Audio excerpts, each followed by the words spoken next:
Bueno, gracias por seguir con nosotros. Lo deseamos antes de irnos a la pausa. Nos acompaña Guillermo Moreno, presidente de Alianza País. Gracias por estar aquí. Situación difícil la que se ha presentado en estas elecciones. Es muy lamentable que la decisión de las personas que democráticamente acudieron a ejercer su derecho al voto no se vea representado en los boletines que han sido emitidos, sobre todo por la cantidad de discordancia que hay entre un boletín y otro. Doña Altagracia decía hace unos días de una situación que había involucrado a su persona y de cómo de un boletín a otro de repente desaparecieron 1.050 votos. De un boletín a otro, creo que era en Santiago, Alianza País perdía 1.500 votos. O sea, en vez de sumar en un boletín le restaba. ¿Cuál es la situación que tiene? Bueno, la situación la tiene hoy el país. Estamos en una crisis que se quiere muchas veces ocultar, pero hay una crisis postelectoral que pone de manifiesto la debilidad institucional y la reiteración, una vez más, de un fraude electoral. Incluso en este momento, nosotros en estas elecciones hemos dado un salto hacia atrás. Lo que más se parece a lo que está pasando ahora es lo que pasó en el año 94. Sí, es el 94. Volvimos al 94, porque hay que reconocer que tanto en el proceso del 96, 2000, 2004, 2008, se fue acumulando una cierta experiencia, gerencia y credibilidad electoral. Digamos, no eran elecciones perfectas, siempre hubo manifestaciones de irregularidades, casos de fraudes concretos, pero este nivel de cuestionamiento, este tollo, que en realidad cuando uno dice tollo parecería que es casual, sino cuando en realidad este fraude electoral que se montó, que quedó en evidencia de la forma en que ha quedado, por que se quiso implementar a través del voto electrónico, y el fracaso del voto electrónico es que el que ha puesto de relieve toda la estructura de fraude que estaba montada. O sea, usted entiende que no es solo el tema de gerencia. No, se ha montado un fraude electoral. Lo que nosotros presentamos ayer en la tarde respecto de la situación de las elecciones no son ni casos aislados ni tampoco situaciones inocentes, sino que es algo que se estructuró. Nosotros, por ejemplo, en el caso, ayer, aquí esta fue lo que presentamos a la prensa, que hay algunos cuadros que están presentes, se podrán ver. Por ejemplo, hay un primer cuadro, exceso de concurrentes con relación a los votos emitidos. ¿Qué significa esto? En un colegio electoral hay un número de electores inscritos. Por ejemplo, en Castillo, 470 electores inscritos en el colegio. ¿Cuántos concurrieron de los 470? 345. Sí, o sea que nada más pueden haber 345 boletas en los tres niveles. Pues resulta que de manera inexplicable solamente votaron 25. ¿Cómo? Es decir, 25 solo votaron ahí. ¿Cómo es? Espérese. Vamos. Repita el número. En el colegio, en el municipio, en Castillo, colegio 33. Había electores inscritos con capacidad para votar 470. Concurren 345. Es decir, sí, que firmaron se su acta. firman. Lógico. Es decir, había unos ciento y pico que no concurrieron. Muy bien. ¿Cuántos emitieron? ¿Cuántos votos? 25. Y los otros 320. No sabemos. No sabemos. Eso de acuerdo al acta. En Santiago de los Caballeros, dije Castillo, ¿verdad? Sí, Castillo de provincia de Santiago Duarte. de los Caballeros tenemos el caso del colegio 459. Concurren, hay inscritos 472. Totales de electores concurrentes, aquí los rebasa. Aquí concurrieron 634. ¿Y cómo votó en esa mesa de Santiago Votos, gente que no estaba inscrita? No, pero eso es peor todavía. Entonces resulta que nos concurren 634, ¿verdad? Pero entonces los emitidos son 351. O sea, ahí se perdieron. Sí. No, pero ahí sobraron y después se perdieron. Exactamente. Casos así hay 20 buscados de 20 situaciones de distintos puntos del país, muestras. Pero una copia de esa acta se le entregaron a cada delegado y cada delegado hizo constar eso en las notas anexas. Estos son con las actas de los delegados. Estos son los casos en los que el acta del delegado luego permitió esto. Otro caso, colegio donde los votos emitidos en el nivel A es menor a los emitidos en el nivel B. Por ejemplo, para Villahermosa. Eso es la Romana. En la Romana. 500 votos inscritos. En el nivel A solamente aparece ahí 1.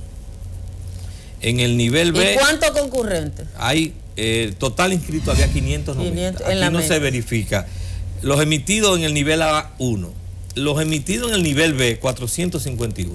Es decir, que de pronto, de 400... en el nivel B, por el voto municipal, votaron 451 de los 590 inscritos. Pero solamente a 1 le interesó votar en el nivel presidencial.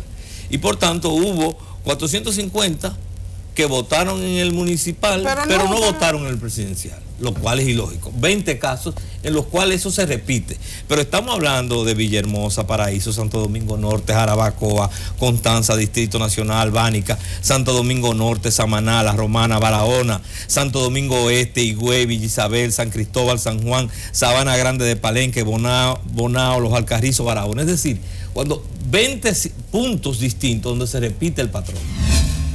Otro caso. Colegio donde los votos emitidos en el nivel A es menor al emitido en el nivel C y se repite de nuevo. Aquí fue en el caso en relación a la boleta C. A las congresuales, donde se repite la misma situación. Y tal vez de los más interesantes es el número 4, el cuadro número 4. Excesos de votos emitidos en relación a los electores concurrentes. Esto es muy interesante. En Bonao, colegio 185. Electores del colegio 590. Concurrieron 416. Emitidos 833. Ay, mi madre. Ay, Dios mío. Diferencia 417. O sea, ¿y esos 400 a dónde firmaron? ¿Y quién le dio la boleta? Porque el número de boleta no va, porque ahí se plantean dos situaciones. En cada mesa había un padrón de concurrentes impreso y en el aparato, en el escáner, yo no sé cómo se llama ese. Pero el número de boleta estaba asociado en cada valija al número de electores. En ese caso, que hay 400 votos más que el número de electores, ¿quién le entregó la boleta? ¿O de dónde salieron la boleta? Eso es lo que debiera investigarse. Porque cada boleta el presidente la firmaba y la sellaba. Sí, claro, pero las boletas eran entregadas en proporción al número de electores que tenía una registrado en una mesa. Cuando uno ve esos casos, 20 casos elegidos, se da cuenta que no se trata de situaciones casuales, de alguien que se equivocó en la numeración, sino que uno detecta todas estas situaciones responden a un plan que indudablemente, y todo evidentemente termina favoreciendo al partido oficial. No hay ningún error así, porque la verdad es que una de las cosas que choca es que los errores nunca han perjudicado al PLD. Aunque sea para variar, no encontraron caso de que se lesionaba el interés del PLD. Bueno, así es muy probable que la información que uno tiene y que recaudó es precisamente la información que trajeron los delegados. Y cuando se hizo toda la investigación que se comparó con los boletines, entonces se detectó que efectivamente la tendencia era a favorecer al partido oficial.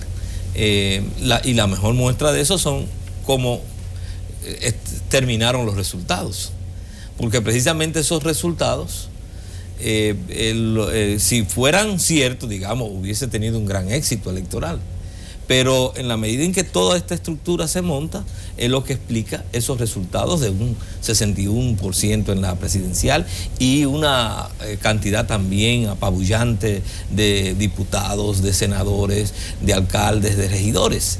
Entonces, toda la estructura fue para favorecer indudablemente el oficialismo. A raíz de las demostraciones, los ensayos, las pruebas que se hicieron sucesivamente en 2 o 3 fines de semana, en el cual los resultados eran confusos y los errores eran tangibles. Yo no recuerdo exactamente si fue con usted que conversamos. Yo le pregunté, ¿y ustedes bajo esas condiciones van a ir a las elecciones? Sí, nosotros no solamente teníamos la obligación de ir, sino que hoy tenemos la obligación de exigir. Porque la democracia se construye así. Y nosotros previo a las elecciones fuimos precisamente a la Junta Central Electoral a poner de manifiesto la inconsistencia que ya era evidente a los ojos, porque la segunda prueba que hizo la propia Junta puso, y aquí lo tratamos, puso de manifiesto lo que venía. No llegaron los escáneres, como efectivamente no llegaron a muchos lugares.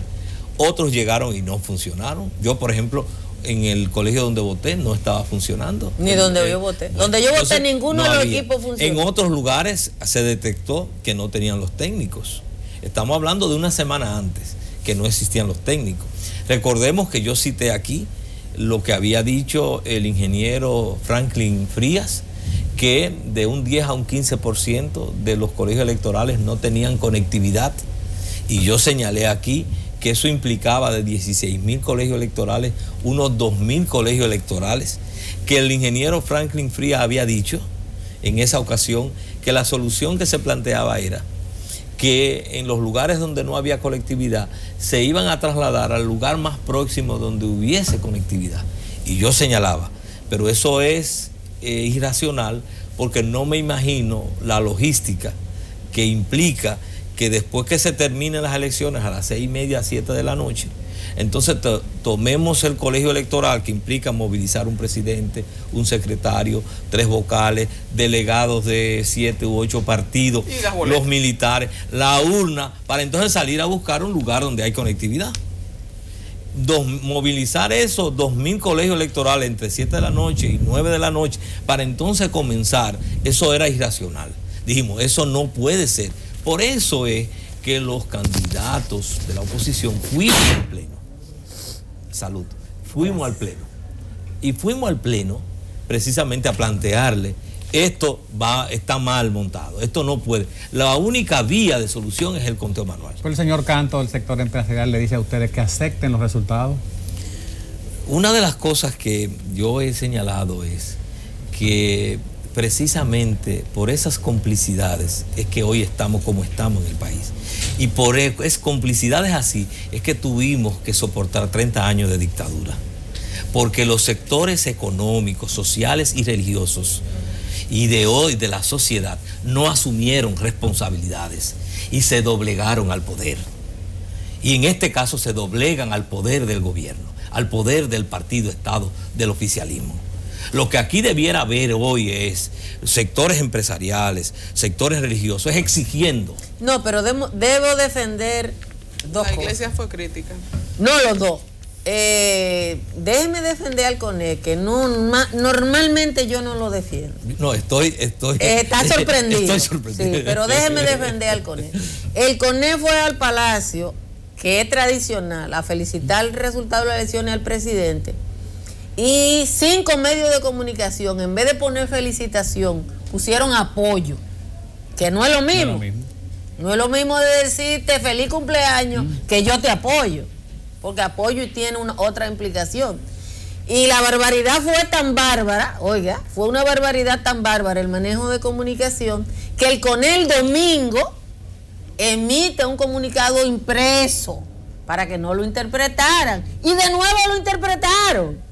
Ellos hablaron a favor de del respeto de la voluntad de la gente. Y no solamente eso, sino que estuvieron completamente de acuerdo con las declaraciones que daban la OEA y los organismos internacionales que vinieron aquí. Lo relevaron, los dos documentos los relevan, pero los periódicos no lo dicen. Pero aún así, nosotros no podemos en situaciones de este tipo tener expresiones de media tintas, ni tampoco lenguajes escabrosos que permitan complacer a A y a Z.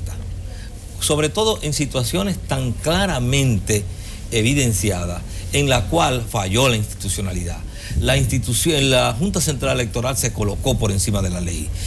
No valieron las advertencias. Y hoy día tenemos una crisis profundizada, una crisis de institucionalidad, y lo que es más grave, y es lo que quiero llamar la atención, ¿qué es lo grave de esto? Que después de unas elecciones donde hay evidencias como esta que nosotros mostramos de fraude orquestado y facilitado por el tollo del montaje de la Junta, que ha facilitado todo esto, vamos a tener autoridades proclamadas que no tienen y no van a tener la legitimidad. Y ustedes saben lo que significa para un país, para una democracia, tener autoridades proclamadas, investidas de una autoridad legalmente, sin legitimidad en cuanto al ejercicio soberano de la ciudadanía. Bueno, cuando aquí pasó eso en el 94, hubo una crisis que obligó a reducir en 2 años el periodo de gobierno. Y se produjeron todas las reformas que conocemos. Y a prohibir la reelección. Y comenzó la reforma judicial, que fue, digamos, la conquista de esa batalla que libró el doctor José Francisco Peña Gómez, precisamente, que permitió que esa crisis electoral derivara en una reforma política. Yo insisto en que nosotros estamos en una crisis en la cual de manera muy clara ha quedado evidente que el partido oficial tiene una práctica, tiene una vocación autoritaria de carácter absolutista, de controlar todos los poderes del Estado, y no tiene límites. Por eso, recuérdense la expresión, quiero un Congreso mío. No solamente, además quiero exhibir que saqué más votos que el profesor Juan Bosch, superé. Quiero un Congreso mío, quiero ayuntamientos míos, quiero el poder absoluto. Esa es la vocación.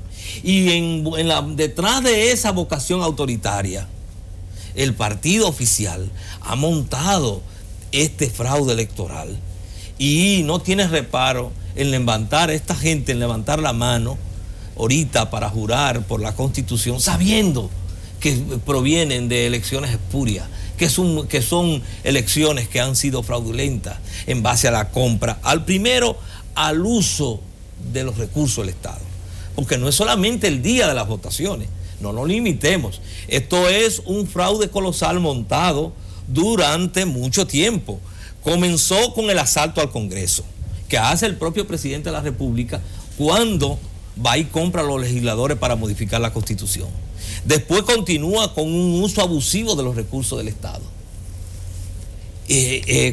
Con todo un condicionamiento de los medios de comunicación, con una propaganda y una publicidad insistente a través de recursos públicos, y además termina en todo este fraude electoral. Y ellos no tendrán reparo en levantar su mano y jurar por la Constitución, pero el pueblo sabe y nosotros sabemos que son autoridades que están manchadas de ilegitimidad.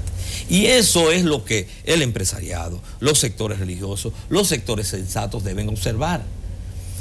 El partido Estado, porque aquí lo que hay es un partido Estado, está cerrando todas las vías de participación democrática en la República Dominicana. Es más, yo me atrevo a decir lo siguiente: en estas condiciones no tiene sentido participar en las elecciones del 2020, porque se va a repetir la historia. Es decir, no tiene sentido participar en el 2020 en unas elecciones sin una ley electoral, sin una ley de partido, sin unos límites objetivos al uso de los recursos del Estado que no se puedan utilizar, que puedan ser fiscalizados por la Cámara de Cuentas. Pero y por si todos tuviéramos todo eso, doctor Moreno, y la Junta Central Electoral sigue dirigida por el partido de gobierno, porque esa junta fue parte de un acuerdo entre Leonel Fernández y Miguel Vargas, y el Tribunal Superior Electoral y todas las cortes, que son los tribunales de alzada para conocer los delitos electorales, siguen controlados por el Partido de la Liberación Dominicana. Se pueden reformar todas las leyes y el proceso electoral va a ser el mismo toyo. Ahí voy. Mencioné las leyes y iba a concluir que tampoco tiene sentido hacer unas elecciones en las cuales quienes la dirigen tengan vínculos partidarios conocidos y respondan a eso, a un criterio oficial, o en este caso el oficialismo. Por tanto, todo esto son las condiciones que hay que cambiar para que se pueda comenzar a hablar de participación en las elecciones del 2020. Y es precisamente esa la presión que los distintos sectores de la sociedad, no solamente los sectores políticos, porque ¿cuál es el alegato? Parecería que nosotros lo que estamos nos alegan que nosotros lo que estamos es pataleando, y la oposición, y no es eso. Aquí de lo que se trata no es de discutir una regiduría o discutir una diputación. Aquí de lo que se trata es de que lo que ha sido violentado, lo que ha sido ultrajado, es la institucionalidad, es la ley. Es que el mecanismo a través del cual en una democracia las autoridades tienen legitimidad es mediante el ejercicio libre, transparente, equitativo de la voluntad popular, de que el ciudadano pueda votar. Eso es lo que le da legitimidad a una autoridad. Doctor Moreno, debemos finalizar la entrevista. Usted comenzó esta entrevista diciendo algo que a mí me preocupó muchísimo. No se había hablado de esa manera sobre ese tipo de escrutinio. Usted dijo que desde el conteo electrónico estaba programado el fraude. No, déjeme ver si yo entendí bien. No, yo he dicho es que nosotros objetamos el conteo electrónico, pero el tollo que supuso el montaje del conteo electrónico ha puesto de manifiesto la estructura de fraude que se había venido programando en relación a las elecciones. Es decir, es muy probable que muchas de las cuestiones que hoy nosotros estamos evidenciando, posiblemente tal vez no hubiéramos podido identificarlas dentro de esa estructura de fraude si no se produce el tollo electrónico a través de los escáneres, porque ha sido la implementación de este mecanismo lo que ha dejado al desnudo lo otro, y han tenido entonces que recurrir de manera muy grosera a mecanismos que son a ojos vistas muy evidentes de la manipulación de la voluntad popular y del ejercicio del voto. Es decir, que se han combinado dos cosas: un fallo técnico en el escrutinio electrónico, porque toda la elección se programó en función de un conteo electrónico. Entonces, ese conteo electrónico de pronto se derrumba porque no estaba preparado, y entonces ha dejado en evidencia toda una estructura de fraude que venía instalándose por meses. El uso de los recursos públicos, la estructura para comprar votos, que fue evidente. Todo eso entonces queda evidenciado. Piensen en un detalle, que una de las cosas que salió ayer, recuérdense que uno de los acuerdos que está planteado en el procedimiento electoral es que el acta tiene que ser plastificada.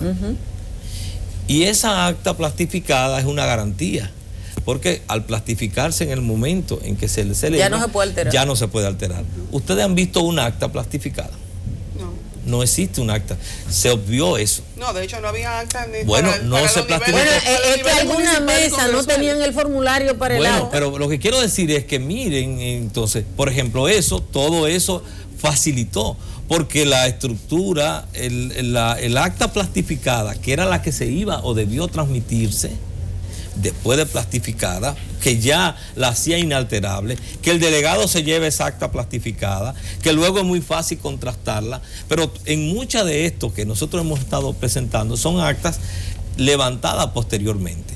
Nosotros tenemos, por ejemplo, incluso hicimos una instancia en el día de ayer, en el San Judas Tadeo, donde nuestros delegados tienen actas levantadas, donde Alianza País aparece con un número de votos. Y cuando vamos a la Junta del Distrito, encontramos que hay otra acta donde Alianza País aparece con 0 votos. Y entonces dice el mismo colegio, en el mismo lugar, pero el acta del delegado dice una cosa y el acta que está dice otra. Y evidentemente 0 voto Alianza País transferido a otro partido y al partido oficial. Entonces, pero claro, eso era más difícil si el acta estuviera plastificada. Bueno, lo que quiero señalar es que todo esto lo que pone de manifiesto la crisis institucional a que estas elecciones han sometido a este país. Y lo peor que podemos hacer los dominicanos, los hombres y mujeres que nos duele este país, es querer meter la basura debajo de la alfombra y seguir escondiendo esta situación. Si nosotros como nación no somos capaces de ponernos de cara y admitir y actuar, y los sectores, las fuerzas vivas de este país, en lo económico, en lo social, en lo laboral, en los productores, no somos capaces de reaccionar y ponerle freno, entonces de estas elecciones surgen autoridades ilegítimas. Las autoridades ilegítimas no tienen que ser obedecidas porque carecen de legitimidad. Caminamos entonces hacia el caos institucional y eso es lo que tenemos que evitar. Tenemos que evitarlo, ¿cómo? Fortaleciendo la institucionalidad y fortaleciendo el respeto a la ley. Doctor, muchísimas gracias por haber estado con nosotros en esta mañana.